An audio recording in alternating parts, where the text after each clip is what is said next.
Excellent. It's so nice to be here today. I'm like enjoying quite a lot.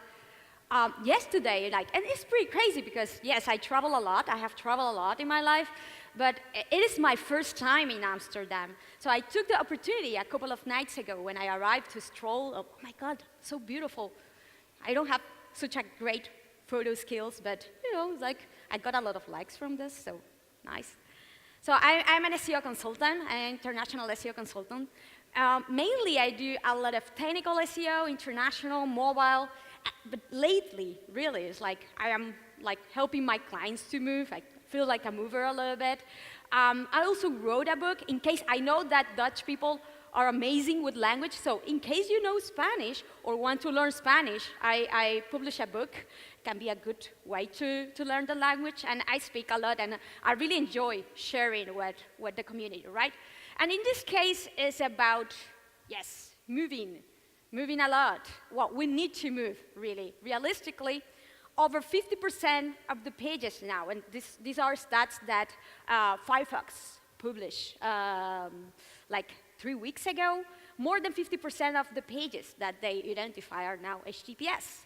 It's becoming also the facto standard in SERPs. Like, there is this correlation study that Systrix published a few weeks ago regarding the amount of HTTPS pages that were ranked in the top 10 of SERPs, in Google SERPs. And definitely it doesn't look like it's going away anytime soon.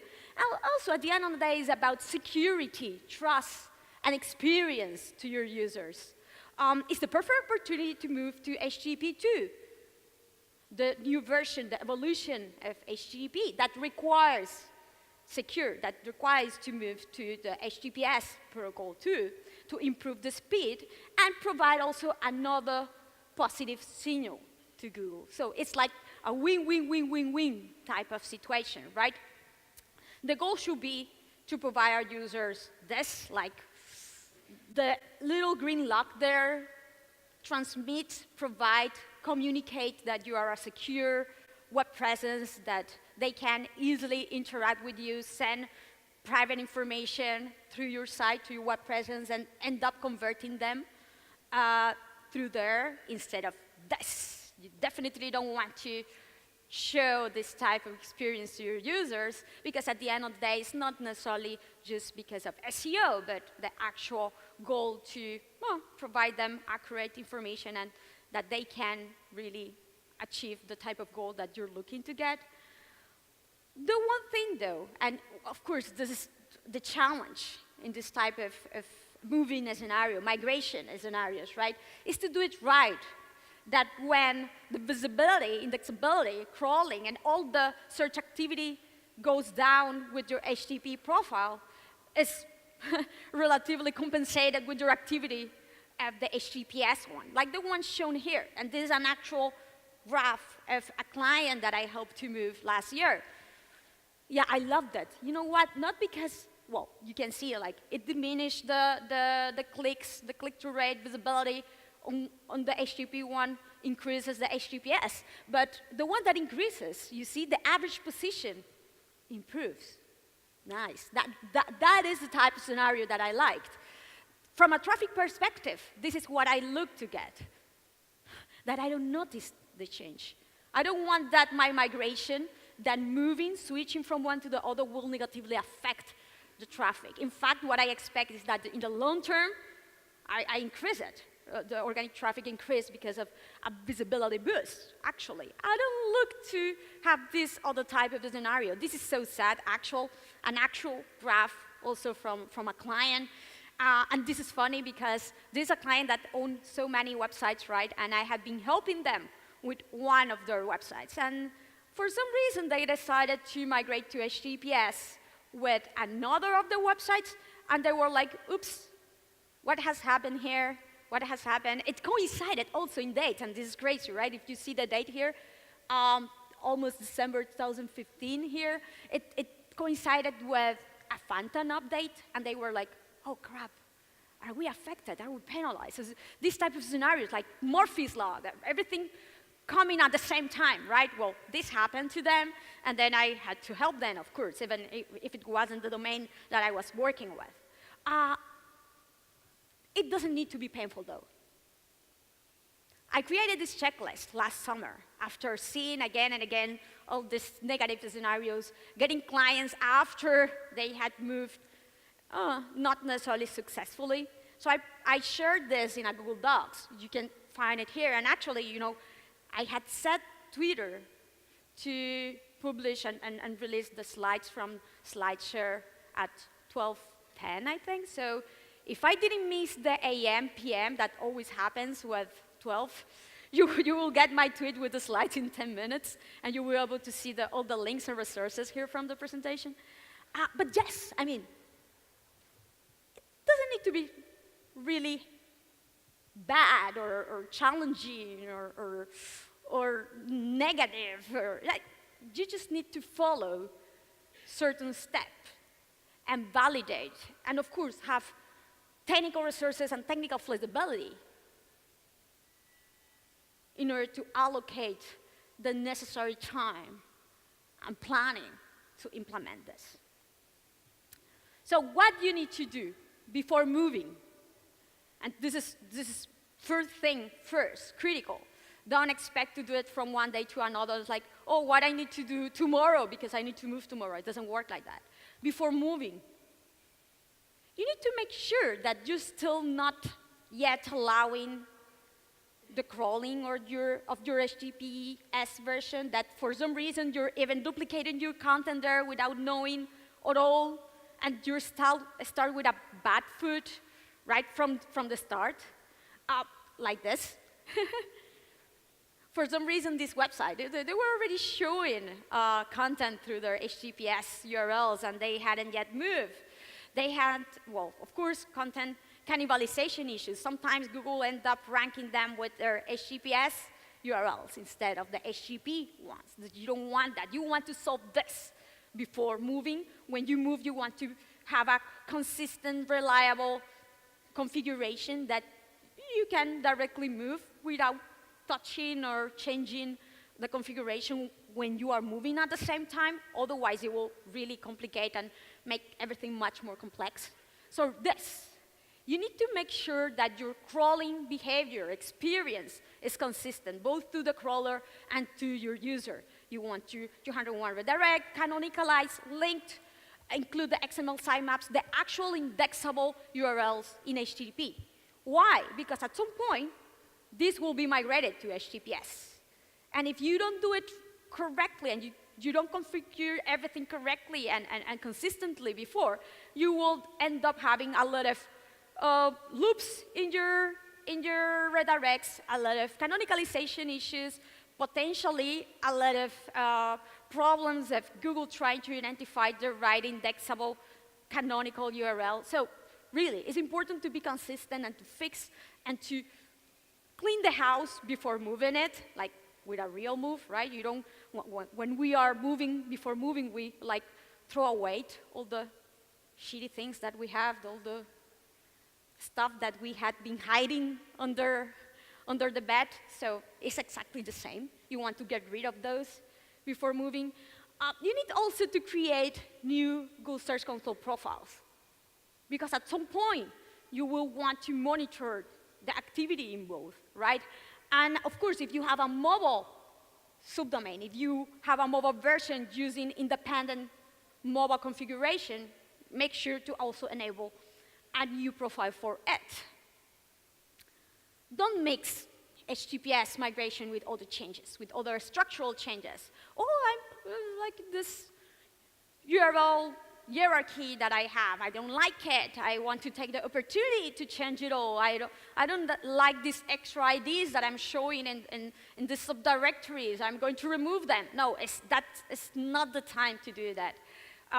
Joe Mueller, like he confirmed not so long ago that, well, they are expecting you to move from HTTP to HTTPS, so they will try to crawl HTTPS and find the information there, but they are not expecting to see at the same time all the type of changes. And if you do them, then they will tend to require much more time to crawl them reindex them, understand them, and re-rank you, of course.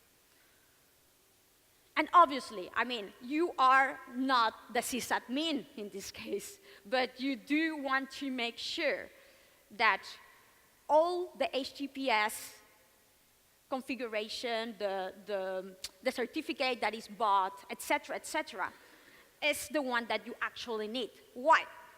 Because let's say that you're using CDNs, or you have a mobile independent website in an M subdomain, then you will need to specifically buy an SSL certificate for every subdomain.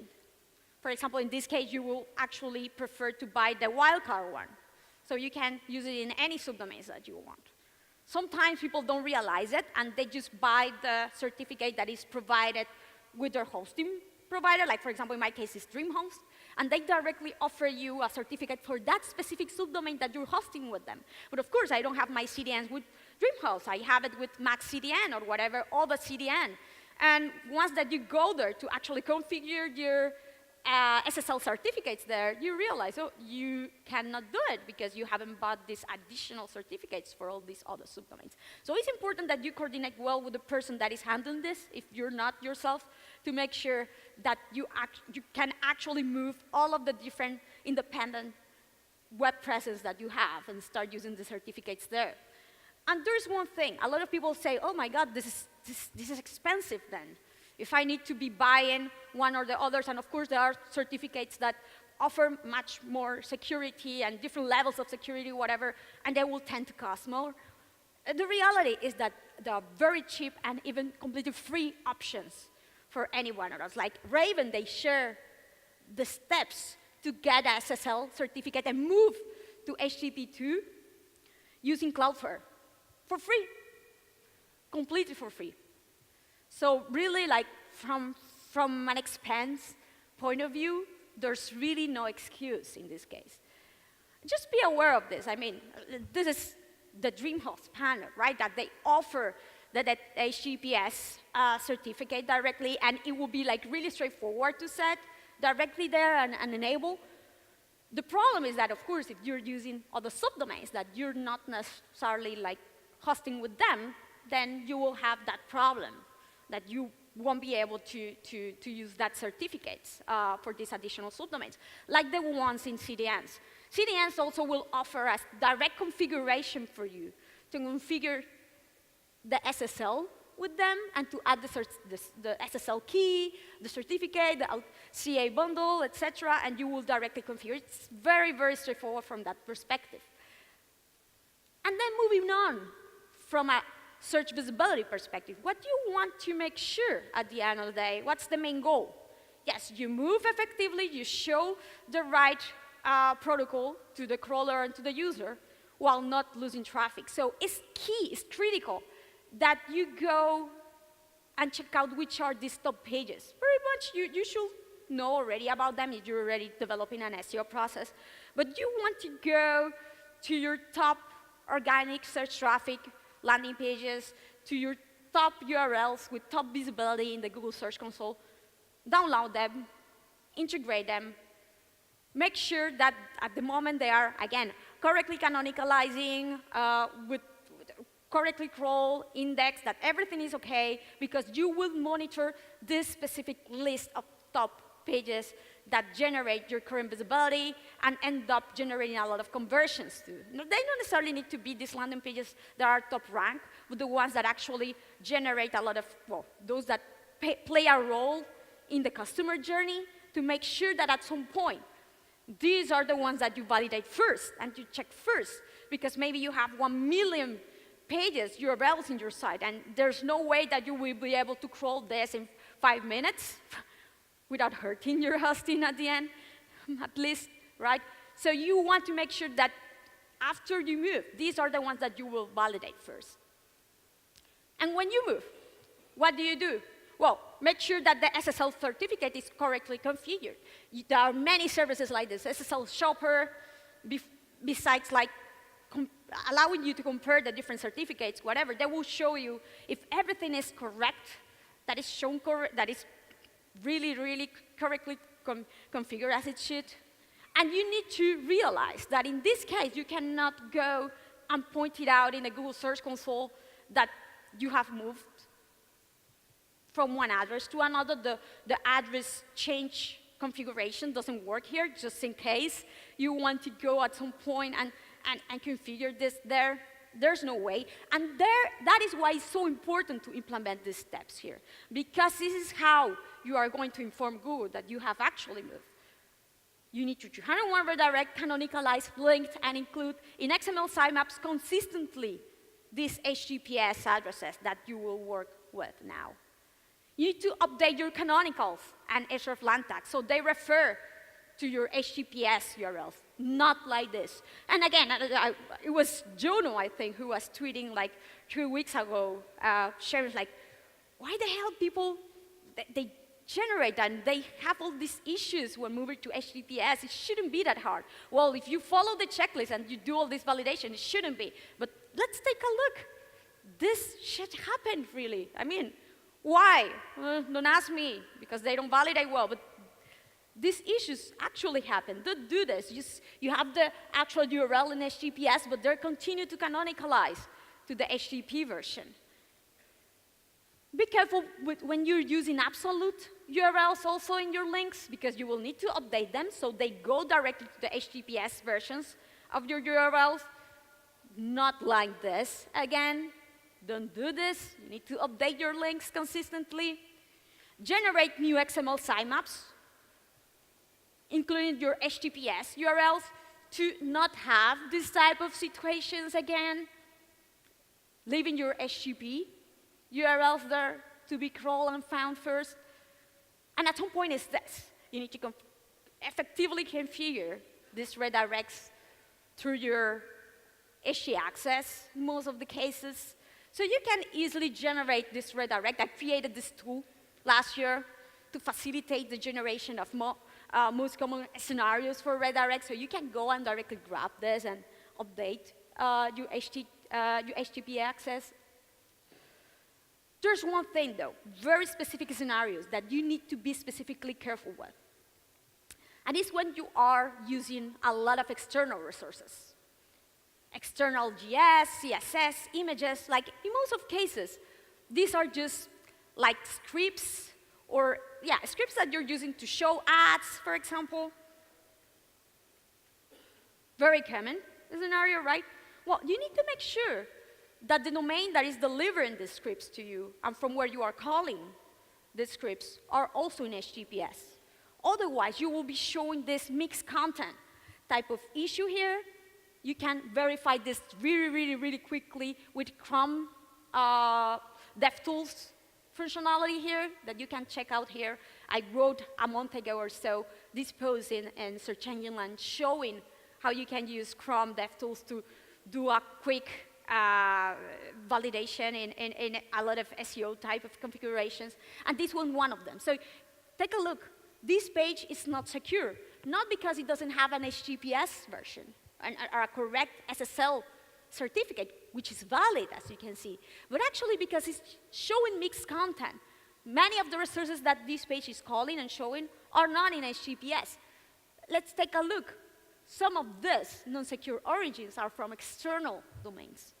So what they need to really take care is that they update these calls to call these resources from their HTTPS versions. And actually, sometimes this is trickier than it seems. So it's important to verify this really before anything. If you're doing especially hot linking, I have a client, a huge client actually, that is this forum, right? And they allow users to publish whatever information. They have some type of course, like validation, moderating, whatever of the actual information. But I mean, they allow users to usually like publish images from other sites. They ended up doing a lot of hot linking. And when they try to move, they realize, oh, geez, it's like all of these images are being served from other domains that are non-secure, right? Interesting scenario. They had to start, well, publishing these images in their own CDNs, and little by little try to regain the rankings because they were getting tons of visibility from these images. with their own CDNs that were in HTTPS before doing the actual move, little by little. It's tricky. It is, in some cases. And again, remember that your redirects need to be permanent. These are not temporary. A lot of huge websites, when they release the change, the migration, when they are doing this validation, they do it first, the redirect with 202 instead of 201, because they want to make sure that everything is okay. And until everything is okay, they change the redirect to 301 to be permanent, because if not, they can just like change and roll back rather quickly, right? You can do this too, but just remember that at the end of the day, the redirect that you want to leave needs to be permanent, cannot be temporary. And of course, you want to make sure to update your robots.txt. So of course, most of the directive here, they are not using absolute URLs, but relative ones. But at some point, if you ever use an absolute one, you want to make sure that it's also the HTTPS one, and at some point, you're not blocking your new HTTP site if you at some point were doing it in the past. And again, this should be really straightforward, especially with some CMSs. WordPress, for example, I love this. I actually used this in the past for a blog that I own. There is this plugin that will, all of these validations that I spoke about before, that will highly facilitate this. It's called really simple SSL. So it will check all of this mixed content scenario, that the certificate is enabled, that the HTTPS is really getting the redirect from HTTP, et cetera, et cetera. And once that you configure all this, it's time to verify that it has really gone well. There is this validator that is called why not padlock. Well, I'm not showing the icon there in the browser, right? So you can go and check what is going on, what you are not showing it. So it shows which are the securely made calls, what you have correctly configured, and it also shows is at some point you're calling certain areas or certain URLs that are not, that you need to fix. This is interesting because it's the Curious website, which is actually a very, very well-known e-commerce site in the UK that for some reason still has certificate problems and validation problems. And then you want to crawl. You want to simulate the Google crawler. Crawl both with the mobile crawler and with the desktop crawler. Mobile, much, much important today than yesterday, and tomorrow will be even more. So make sure to validate with whatever crawler you use to choose. You have many options here. But make sure to really try to see what Google is seeing. And before crawling your whole site, or parallelly, remember about that list of top pages that were getting tons of visibility and were much more meaningful and critical to you from an SEO perspective? You want to do a list crawl and validate them first. And make sure that they are not showing 404 errors, for example, that all of the old URLs that were shown in HTTP are now moved to HTTPS, and there's nothing remain there, as in this case. If the performance has really improved, there's a nice improvement there. If at some point really, it's like, what's the share of HTTP URLs that the crawler is still finding in your site, in your domain, when crawling your domain? It's not good. Why? There are canonicalization or HTTP status issues? You don't want that the crawler waste their time like this, or like this, when you still find HTTP URLs being crawled, and then you realize that you have left some of them without redirecting, or 302 redirecting instead of 301 redirecting. Unrealistically, this shouldn't be found. The crawler shouldn't go through this redirect, because they should be ideally seeing only the HTTPS URLs directly at this point. But if this is still happening, you need to find out from where you are still linking to these URLs, that you need to redirect them to correctly, as you had said in the past. And you need to do the same by looking to canonicalization issues. Are you really canonicalizing to the right protocol from where you are linking to these old URLs that are not being correctly canonicalized? You need to also update your XML sitemaps and identify what's the gap. Are there any pages that you are generating in the sitemap that are not in the actual structure of your site, or vice versa? Check if the page-to-page redirects are, again, with 201 redirects. Sometimes people forget completely about this. And of course, don't do this. Yes, the redirect, they are working amazingly. They are correct, but for some reason, I have lost all the traffic. Yes, they are redirecting to a HTTP 404 status with errors all the time. Not good. That there are no change redirects between them again, 201s redirected to 202s, redirected. Just like, why? Cannot be you much more straightforward. Don't do this. And then for independent mobile sites, you need to be, again, really careful, because there are, in some cases, there are this type of needs of redirects between desktop and mobile, etc. It shouldn't, because ideally you should go directly to the right version of your device. But if you end up, for example, accessing your mobile version with your desktop device, or vice versa, you need to set the redirects. But of course, like the redirect that you point to at the end, after all this loop, is an error page. Don't do that. Be careful. You need to actually crawl and validate, and that is why the mobile validation is also key. Prioritize to fix pages with erroneous protocol, of course, status and canonicalizations of those that you have identified that have higher traffic. This is why I love these tools that integrate with Google Analytics, because you can actually identify and say, look, at some point I will fix all of these millions of URLs, but I will start fixing the one that really bring traffic to my site first, the ones that move the needle. And then it's always good that you go and check if there are any orphans URLs. That at some point they were receiving traffic with HTTP, you didn't move, you haven't found them in the crawl, in the actual crawl, because maybe they are orphan pages, but you don't want to leave anything out. So you can go and check with these filters to see if there are any URLs that at some point they were getting traffic and are not being linked, are not being crawled with the actual crawling behavior, but they are found in Google Analytics with activity. Once that you fix all of this, is that you can go and update and release and call for a recrawling from the Google Search Console and submit your XML sitemaps.